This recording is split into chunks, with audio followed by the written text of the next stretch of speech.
Okay, good evening, everybody. And for those of you in the land of Zoom, all you Zoomers out there, zooming into this wonderful class, we are in the midst of a COVID epidemic, which thank God is somewhat going down as it's plateauing and diving, hopefully, to extinction. We're going to be doing Chapter 11, Pay Structure Decisions. Wow, this is a heavy, heavy topic. I emailed myself a couple of links to some of the definitions. I wanted to get some good definitions out there. What's really interesting about pay structures is that you could really get into a lot of trouble with pay parity, meaning paying the same amount of money for men and women. And a lot of places discriminate, and it's very, very hard to police. And of course, the law is on the side of minorities, women being a minority. But like I said, it's really hard to police. It's easy to get around it if you could show that this person had different experience. There's a lot of games that one can play, but it's a major, major, major topic. So tonight, all of you can see my screen? Ladies? Yeah. Okay. So tonight's learning objectives list the main decision areas and concepts in employee compensation management. Compensation is the fancy term for pay. Describe the major administrative tools used to manage employee compensation. Explain the importance of competitive labor market and product market forces and compensation decisions. Remember, it's like supply and demand. It's a complicated situation with pay. Discuss the significance of process issues such as communication and compensation management.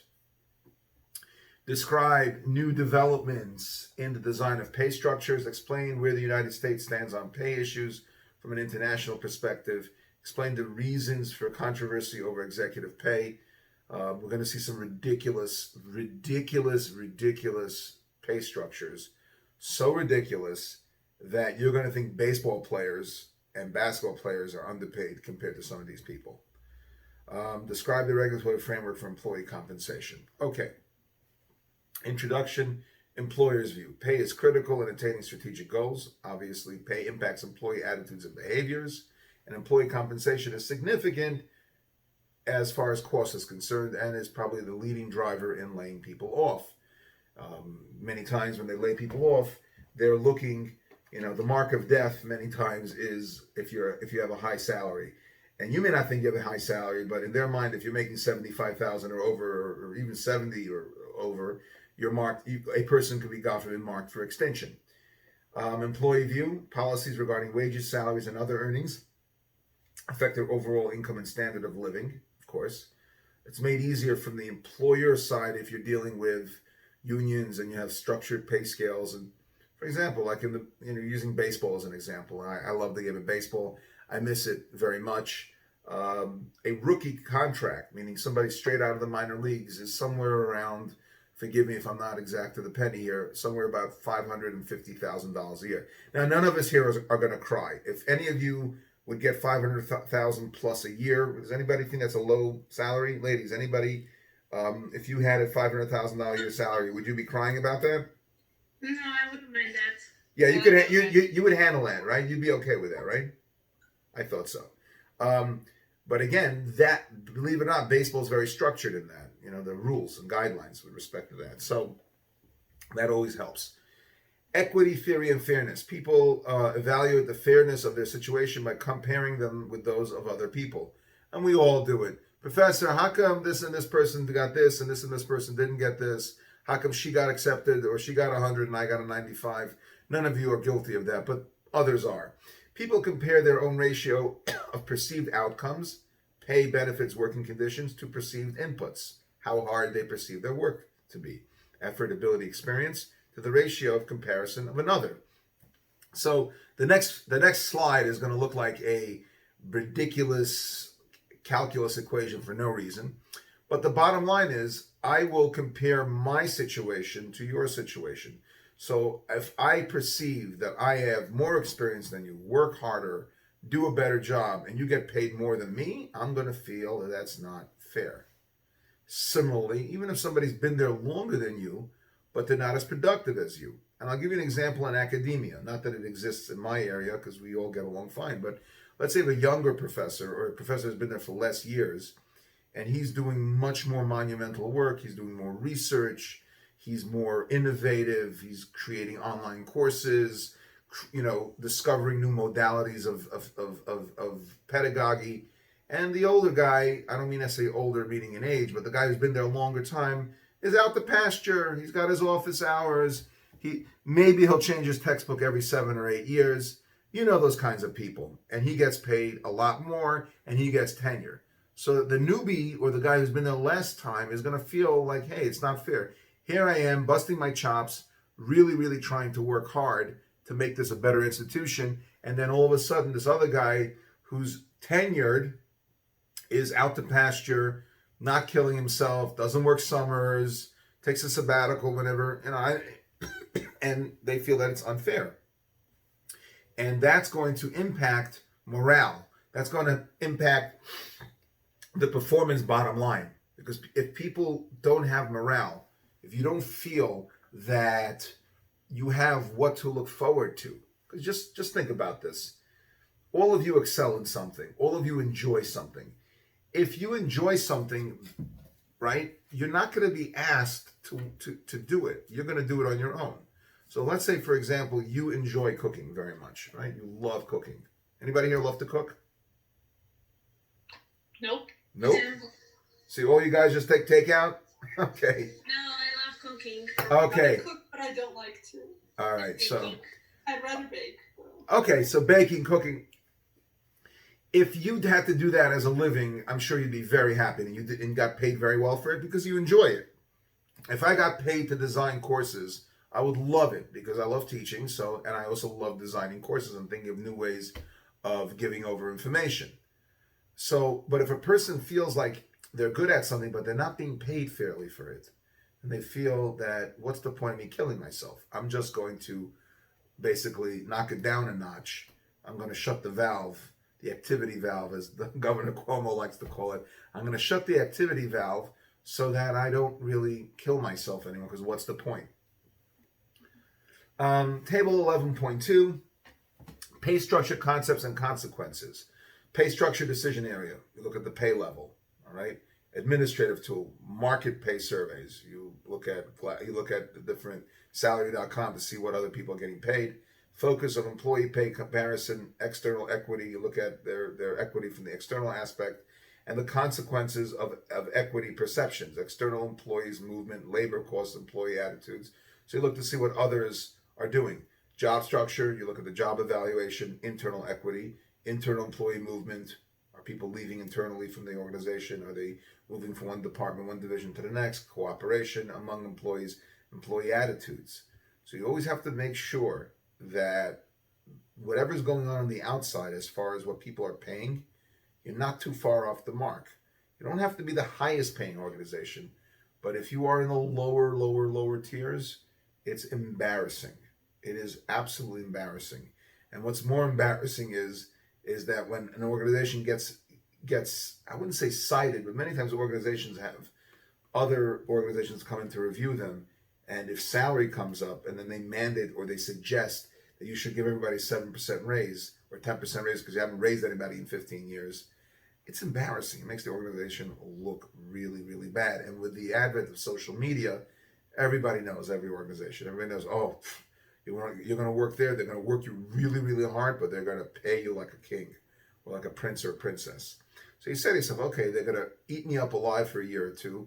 I'll make a lot of money. I'll have good experience, and then I'll go out on my own, or I'll just keep on working, let them drain my blood until I become partner.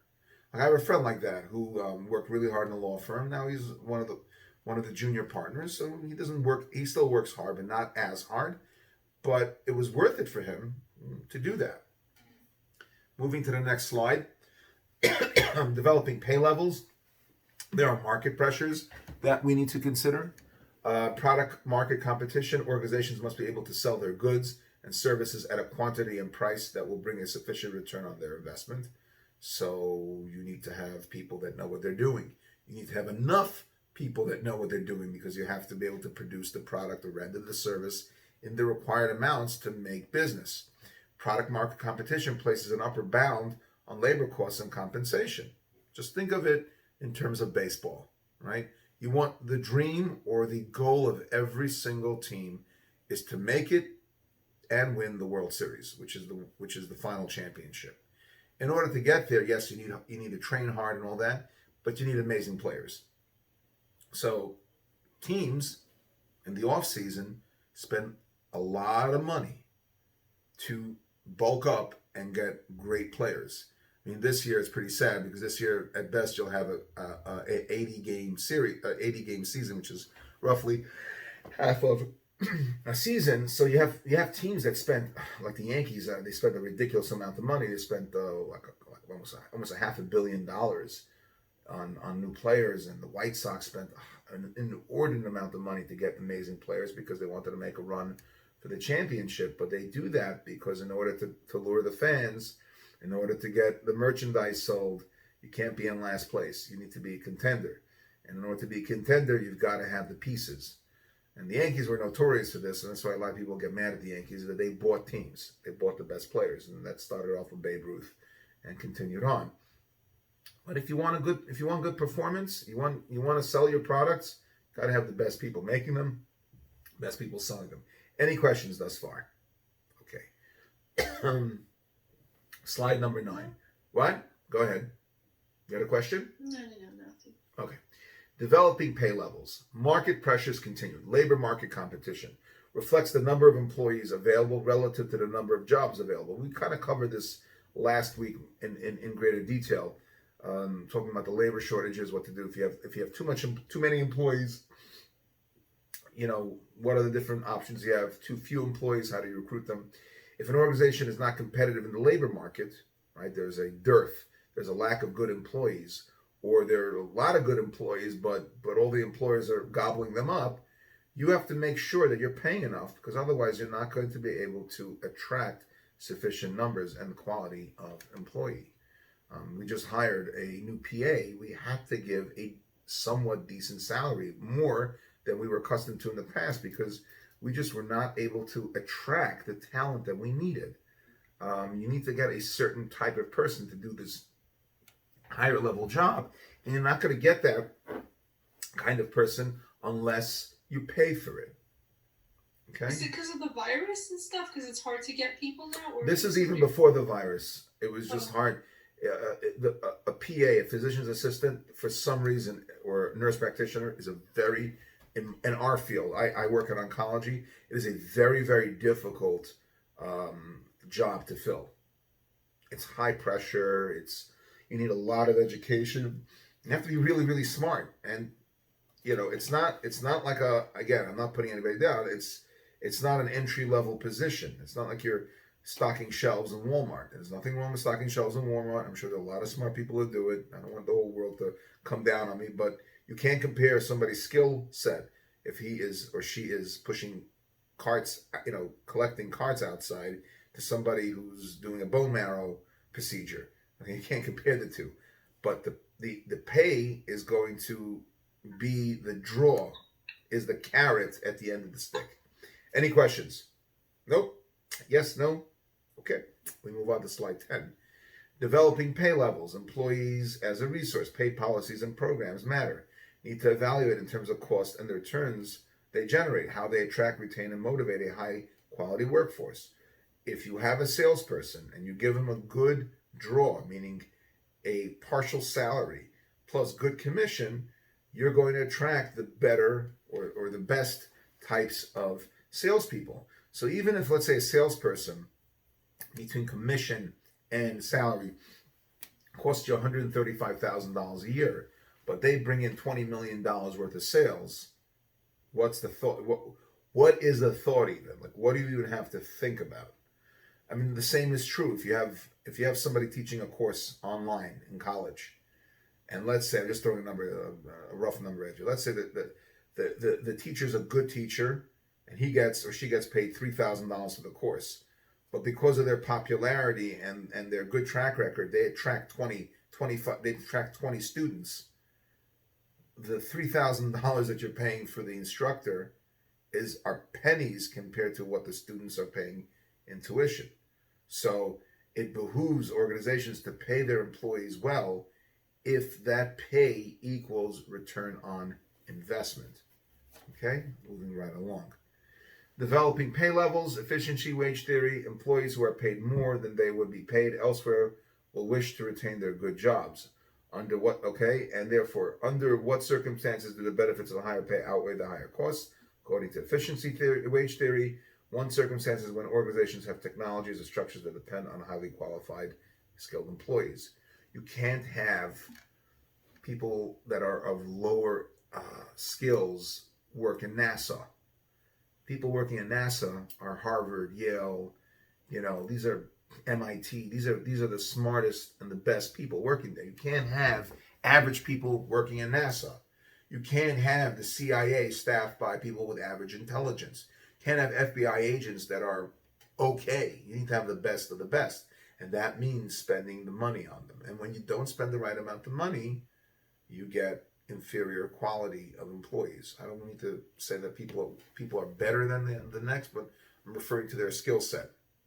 So somebody with more education, more experience, and that's why education is so important, because many of you don't have the experience yet. The only thing that you have to show for is your education.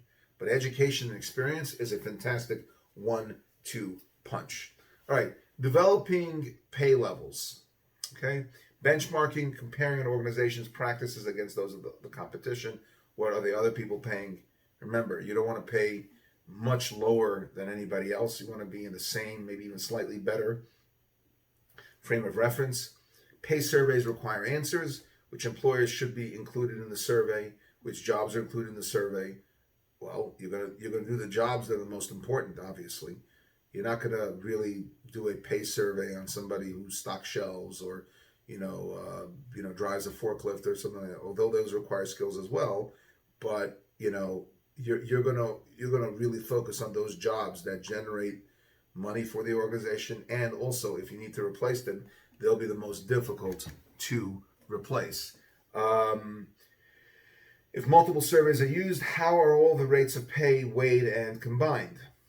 Okay, so to compete for talent, you need to use benchmarking, which is a procedure used to compare your own practices to those of others. Okay, market pay surveys, rate ranges permit a company to recognize differences in employee performance, seniority, training, and so forth in setting individual pay.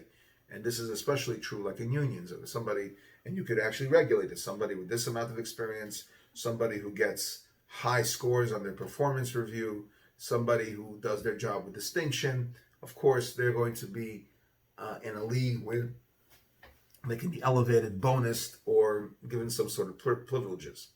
For some jobs, there may be a single rate of pay for all employees within that job. For example, like working for the city or the government. You're a GSA, whatever, level 1, 2, 17, whatever it is.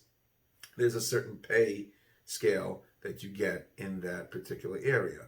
And again, the problem is that after a while, people kind of like wonder, like, I'm getting paid the same amount of money.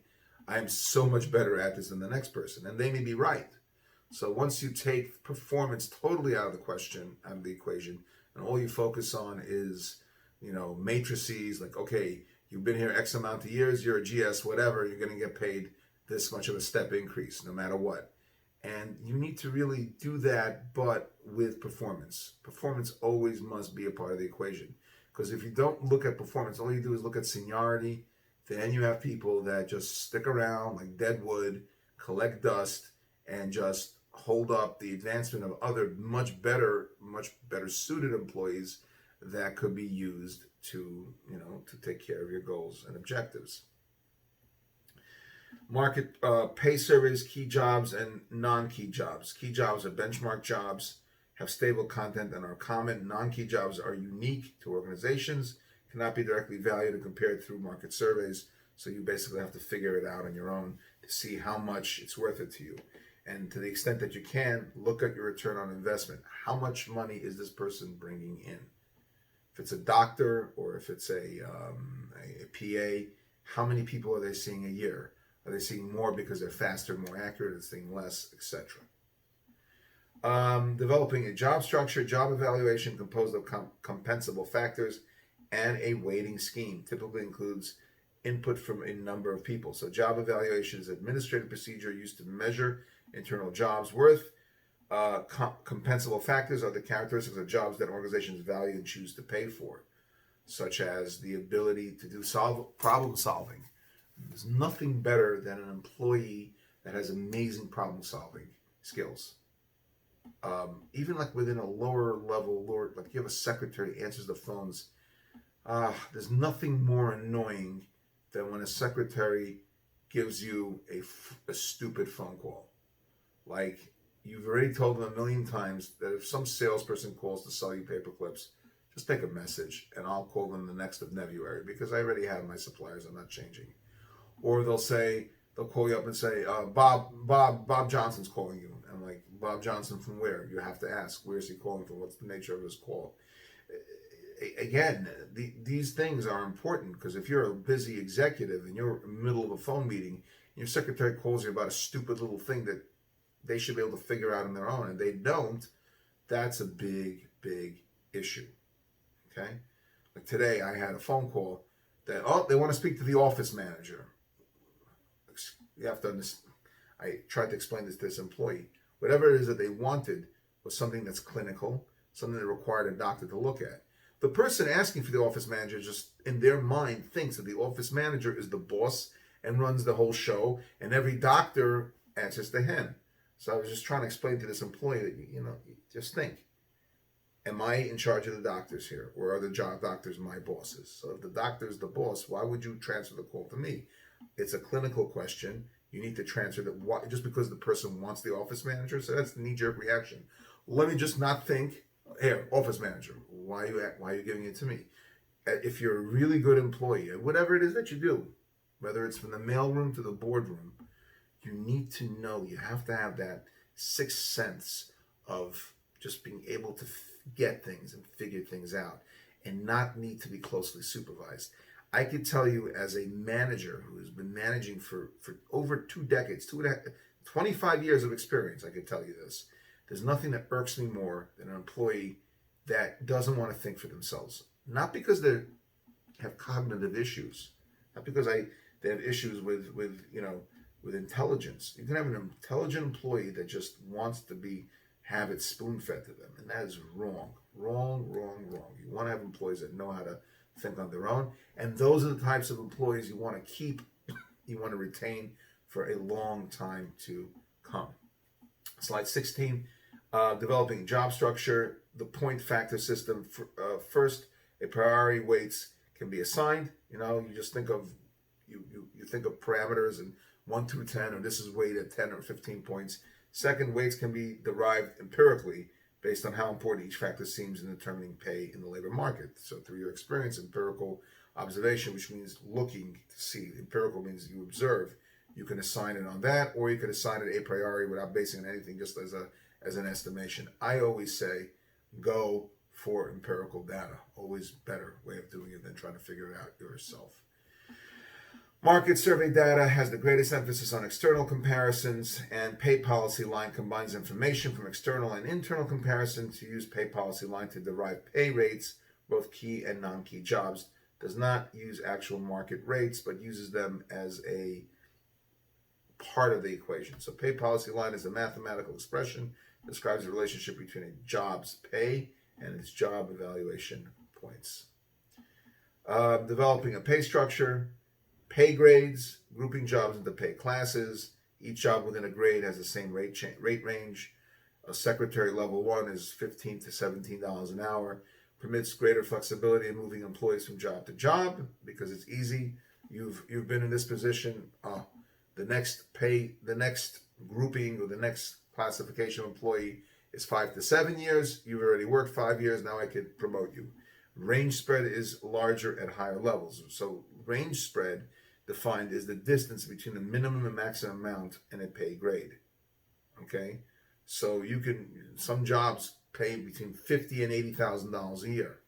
Why is there such a spread? Why do you think, ladies? Why would there be such a great spread in a particular job? Based on how people do it, or what the company is. Like a nurse, let's say, if they work at a fancy hospital, will make more than if they work in a doctor's office. No, I mean like within a company. Many times they'll list a job. They'll say, $50,000 to $80,000 a year. Why would you have such a spread? Oh, then I guess it's job performance and a little bit of seniority also, probably. Right. Even though it's Right. it's still based on that a little bit. I mean, a lot of it, because sometimes if you think about this, if you advertise a job has 2 to 5 years experience, okay? Let's say I don't even advertise the 50 to 80,000. I just say salary commensurate with experience. So if I come in with 2 years experience, I'm going to offer you the $50,000, right? If I come in with 10 years experience, I'm going to offer you the $80,000. Why? Because that's the spread. The spread depends on other parameters that are assigned to it. Okay? Slide 19. Conflicts between market pay surveys and job evaluation. Sometimes the average pay for a job falls significantly above or below the policy line, what you're able to do. Supply and demand, which positions are most central to dealing with critical environmental challenges, and opportunities is reaching the organizational goals. So, of course, you're going to have to give money to the most important employees. Most organizations now emphasize external comparison market pricing. You know why? Just think about it, because people that want to jump ship, what are they looking at? The other companies, how much they pay. Right, they're looking externally as well, so they're gonna want to look at that as well. Slide 20, monitoring compensation costs. Pay structure represents the organization's intended policy, but actual practice may not coincide with it. Grade compa ratio is basically an index of the correspondence between actual pay and intended pay. Okay, let's move on. 21. Developing pay levels, globalization, geographic region, and pay structures. Okay, people make different amounts of money in different countries. For example, if I, as a Touro professor, were invited to live in Israel and get paid my American salary, I'm getting paid very well on Israeli level. Why? Because in Israel, the standard of living is, the expense is very high, but if I get paid an American salary there, I'm doing that much better. My buying power is that much more. So market pay structures can differ substantially across countries, both in terms of their level and in terms of the relative worth of jobs. And we have this concept called expatriate pay. I'm going to dial it back up over here. Got it. I really spent a lot of time looking at all this stuff today. Actually carved out some time for myself. Here we go. Click on this. Oops. Okay. First of all, what is the definition of an expatriate or an expat? An individual living in a country. What? Sorry, you said something? No, I'm just gonna say what it was. Oh, go ahead, please. I want you to say what it is. Please, I like. It is the citizen who lives not in their country, who lives overseas. Right. An individual living in a country other than their country of citizenship, often temporarily and for work reasons. So, excellent, Tova. Expatriate compensation packages can vary enormously from company to company and location to location. When negotiation expat contract that is right for your needs and those of your family, it is important that you carefully consider several factors. One of which is looking to see, what their base salary is, and also you got to get them to move. Okay. For expatriates, the term base salary means the primary component of a package of allowance, which are foreign service premiums, because I'm going to another country, got to pay me better, cost of living allowance, housing and utility allowance, basis for in-service benefits and pension contributions. In other words, I'm an American guy. You want me to work for you in England or in Pakistan. You're not going to pay me Pakistani wages. I'm sorry. I'm not going to work for Indian in India. I'm not going to work for what an Indian person is making in my same job, because I am used to a different lifestyle. And in order to induce me to come, I'm not going to live on what I perceive as a lower lifestyle at all. So you're going to have to incentivize me. You're going to have to give me a premium. Like if you want me to get to move to your country, you got to pay me well. You got to make it worth my while. And of course, you have to keep your eye on the ball with that respect. Here you have net earnings after taxes and Social Security contributions in selected occupations, 6 world cities. You have Beijing. You have skilled workers. Here, I'll actually blow it up here. I don't mean it in a terrorist way. Here you have a spread. You'll see figure 11.3 net earnings You can have in Beijing, you have a skilled worker, industrial sector, metalworking industry, getting paid $6,197 a year. Do you know when the last time somebody made that kind of money a year? It was like in the 1960s in America. And then you have department manager in the industrial sector is making $19,107. You could be a janitor, nothing wrong with janitor, working in a Jewish school or any school and making that kind of money, even more. All right? Then look at the high end, New York City. You can have a regular skilled worker, industrial sector making almost $50,000 a year, and his boss is making $142,000 a year.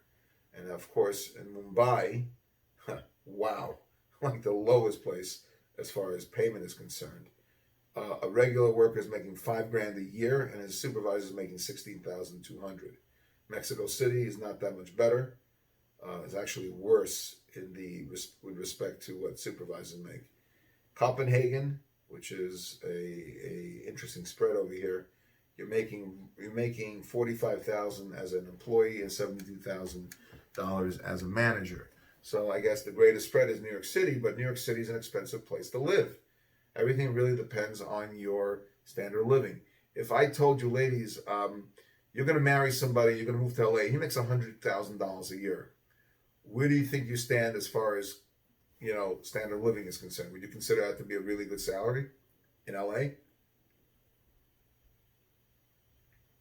Well, I'm assuming LA is very expensive, so. Super expensive.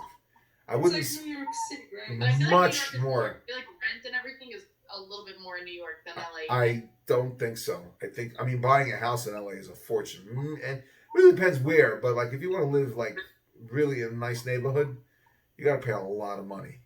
LA is super expensive. New York is super. Like, I could, with my salary, if I moved to Kentucky, I would be the rich guy on the hill. I could be that big shot with a big fancy house with the swimming pool and a underground garage and all that in Kentucky. And in New York City, I'm just slightly above lower class. You know what I mean? It all depends, all relative where you live. Now, one of you had a question. One of you unmuted. I'm sorry. Go ahead and ask your question. I think I have a mistake unmuted, but I don't have a question. Sorry. Okay. We'll move on over here.